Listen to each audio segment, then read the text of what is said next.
आप लोग देखते होंगे, जब हम लोग उत्तर प्रदेश की राजनीति की चर्चा करते हैं तो उसमें हमेशा आजम खान काफ़ी सुर्खियां बटोरते रहते हैं। और आपको बता दूं कि जो समाजवादी पार्टी है ना, इसके संस्थापक सदस्यों में से एक हैं आजम खान। और आप देखिए कि कद्दावर नेता माने जाते हैं आजम खान, इसमें कोई दोहराई नहीं होनी चाहिए। ऐसा इसलिए बोल रहा हूँ क्योंकि आप देखिए कि जेल में बंद होकर, यानी कि जेल में अगर आप बंद हैं फिर भी अगर चुनाव जीत जाते हैं तो कुछ ना कुछ तो रहा होगा। आप देखिए कि आपकी पॉपुलैरिटी तो होगी उस क्षेत्र में। और आपको बता दूं कि एक और बात बता देता हूं कि जब आप देखिए 2014 के लोकसभा चुनाव की बात कर लीजिए या 2019 के लोकसभा चुनाव की बात कर लीजिए, जब देश भर में आपने देखा है कि मोदी लहर चल रही थी, बड़े बड़े कद्दावर नेता चुनाव हार जाते हैं। 2019 के चुनाव में अखिलेश यादव की पत्नी चुनाव हार जाती हैं, लेकिन उस समय भी आजम खान अपनी लोकसभा सीट निकाल ले जाते हैं। एक बड़ी बात कही है आप लोग।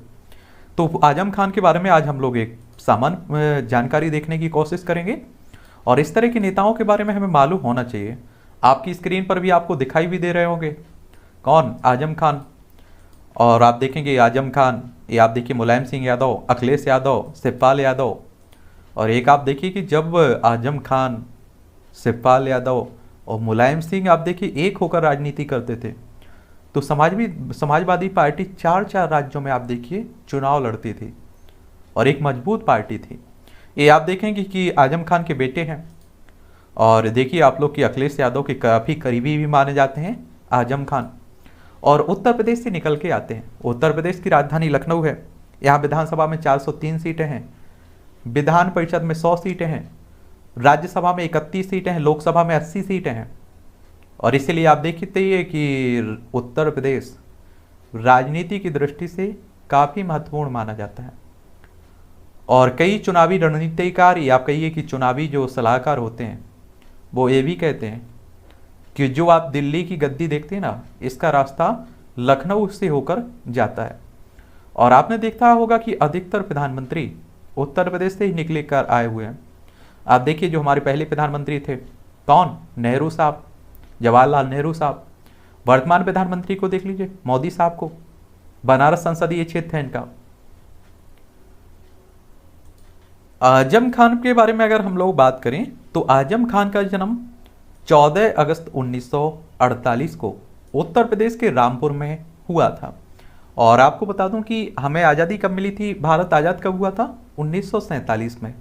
उसके एक साल बाद आप देखेंगे कि आजम खान का जन्म होता है। आजम खान के पिता का नाम मुमताज खान और आजम खान की पत्नी का नाम ताजीन फातिमा है।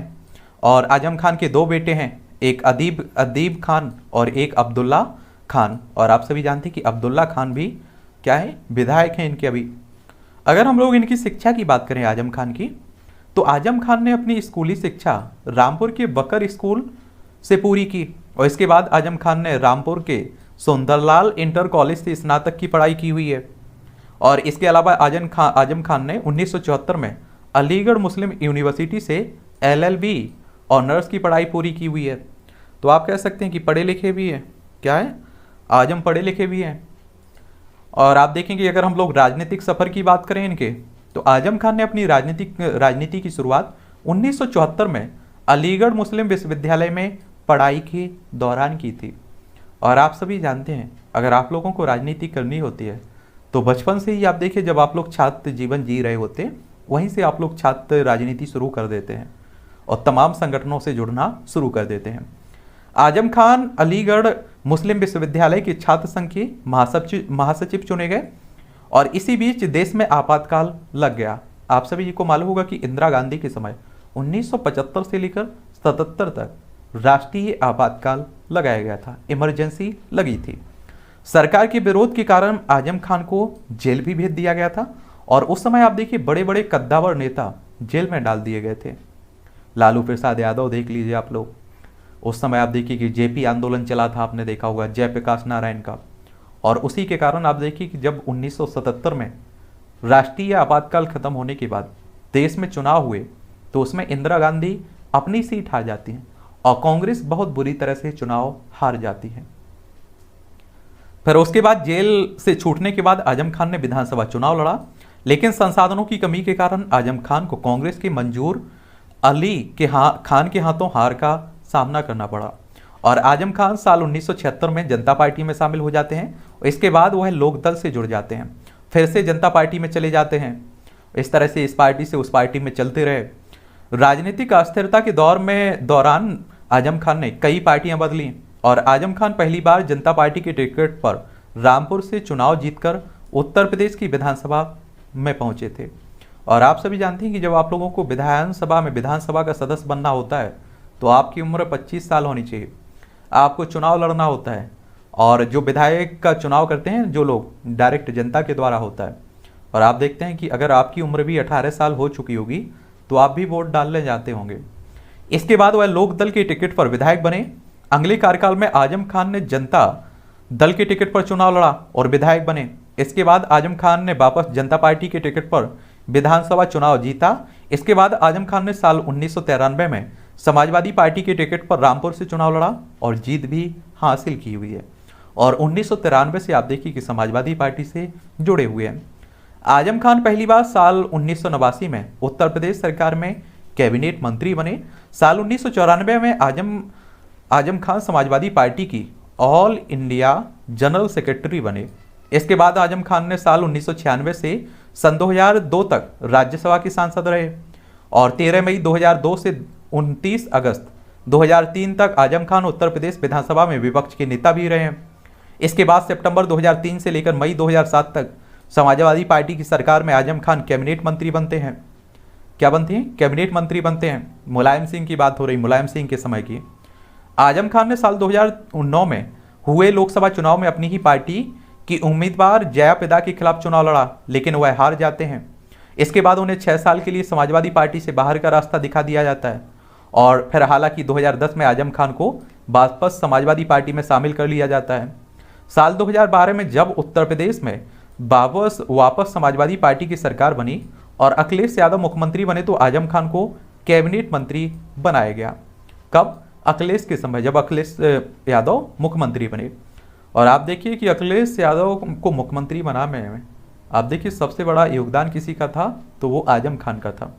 साल 2013 में इलाहाबाद रेलवे स्टेशन पर मची भगदड़ में 40 लोग मारे गए तो आजम खान ने नैतिक जिम्मेदारी लेते हुए अपना इस्तीफा दे दिया। और इस तरह के मंत्री आपको कम ही देखने को मिलेंगे। जो जिस क्षेत्र के मंत्री होते हैं अगर उसमें कुछ गड़बड़ी होती है तो उनसे अगर इस्तीफा मांगा जाता है तो वो इस्तीफा भी नहीं देते हैं। साल 2017 की विधानसभा चुनाव में आजम खान एक बार फिर से विधायक बनते हैं। इसके अलावा साल 2019 के लोकसभा चुनाव में भी आजम खान ने जीत हासिल की और लोकसभा सांसद बने। और आप सभी जानते हैं कि लोकसभा सदस्य आपको बनना होता है तो आपकी उम्र कम से कम 25 साल होनी चाहिए और इसका चुनाव भी डायरेक्ट जनता के द्वारा ही होता है। 2020 में आप देखेंगे रामपुर निर्वाचन क्षेत्र के निर्वाचित विधायक हैं। अभी विधायक का चुनाव लड़ा था जो 2020 में विधानसभा चुनाव हुए थे उत्तर प्रदेश में, इसमें जीत भी हासिल की। उसके बाद आपने देखा है कि लोकसभा सदस्यता इन्होंने छोड़ दी, इनने भी छोड़ दी, अखिलेश यादव ने भी छोड़ दी और अब विधायक बने हुए हैं। क्योंकि आप सभी जानते हैं कि आपको अगर 2 सीटें अगर आप लोग जीतते हैं तो एक आपको खाली करनी होती है, फिर चाहे वो विधानसभा की क्यों ना हो या लोकसभा की विधानसभा की क्यों ना हो, जो आप अपने मर्जी से चाहें छोड़ सकते हैं। इन पर कुछ कानूनी मामले हैं जिनके कारण आप देखिए काफी विवाद में भी रहते हैं। उनके खिलाफ भूमि अतिक्रमण और आपराधिक धमकी से संबंधित 80 कानूनी मामले दर्ज हैं। रामपुर के एसपी अजय पाल सिंह ने जमीन हड़पने के एक मामले की जांच करते हुए पुष्टि की कि घरेलू सामान, आभूषण और घरेलू मवेशियों की लूट के बारे में भी शिकायतकर्ता के दावे सही थे।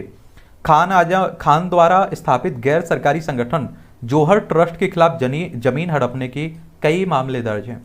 जनवरी 2020 में रामपुर स्थानीय प्रशासन ने 6 किसानों को लगभग 17 बीघा जमीन सौंपी जाने के साथ ही सही मालिकों को कब्जे वाली भूमि की वापसी भी शुरू की थी। फिर आप देखेंगे जनवरी 2019 में उत्तर प्रदेश के एक स्थानीय पुलिस स्टेशन में खान और उनकी पत्नी तजीन फातिमा, उनके बेटे अब्दुल्ला के जन्म प्रमाण पत्र के संबंध में जालसाजी का मामला दर्ज हुआ था। हालांकि मार्च 2019 में इलाहाबाद उच्च न्यायालय ने पुलिस द्वारा जांच पूरी होने तक उनकी गिरफ्तारी पर रोक लगा दी थी। जनवरी 2020 में अदालत ने मामले की सुनवाई के दौरान अब्दुल्ला और उनके माता पिता को अदालत में पेश होने में विफल रहने के लिए फरार घोषित कर दिया था। इसके बाद आप देखेंगे प्रवर्तन निदेशालय फरवरी के पहले सप्ताह से आजम की संपत्तियों को संलग्न कर रहा है और 26 फरवरी 2020 को उन्हें अपनी पत्नी और बेटे के साथ बेटे का फर्जी जन्म प्रमाण पत्र बनाने के लिए जेल भेज दिया गया था और उन्हें पार्टी के नेता अखिलेश यादव को समर्थन मिला और जिन्होंने दावा किया कि मामले राजनीति से प्रेरित हैं और इनके कुछ विवादित बयान भी हैं, इनके कारण भी ये काफ़ी चर्चा में रहे हैं। दादरी हत्याकांड के बाद आजम खान ने कहा था कि गौभक्त आज के बाद किसी भी होटल में बीफ का दाम ना लिखने दें, ऐसा होने पर सभी 5 स्टार होटल को बाबरी मस्जिद की तरह तोड़ दें। इस विवाद के कारण काफ़ी चर्चा में रहे थे। कारगिल युद्ध को लेकर आजम खान ने विवादित बयान देते हुए कहा था कि कारगिल पर फतह दिलाने वाले सेना के जवान मुस्लिम थे। आजम खान ने प्रधानमंत्री नरेंद्र मोदी को लेकर भी विवादित बयान देते हुए उन्हें कुत्ते के बच्चे के बड़े भाई कह दिया था और साल 2014 में लोकसभा चुनाव के दौरान आजम खान ने अमित शाह पर निशाना साधते हुए कहा था कि 302 का अपराधी गुंडा नंबर 1 शाह यूपी में दहशत फैलाने आया है।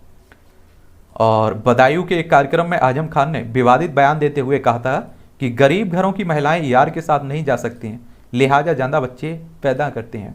साल 2019 के लोकसभा चुनाव के दौरान भी आजम खान ने जया प्रदा पर अपमानजनक टिप्पणी की थी और जिसको लेकर काफी विवाद हुआ था, इनकी आलोचना भी हुई थी।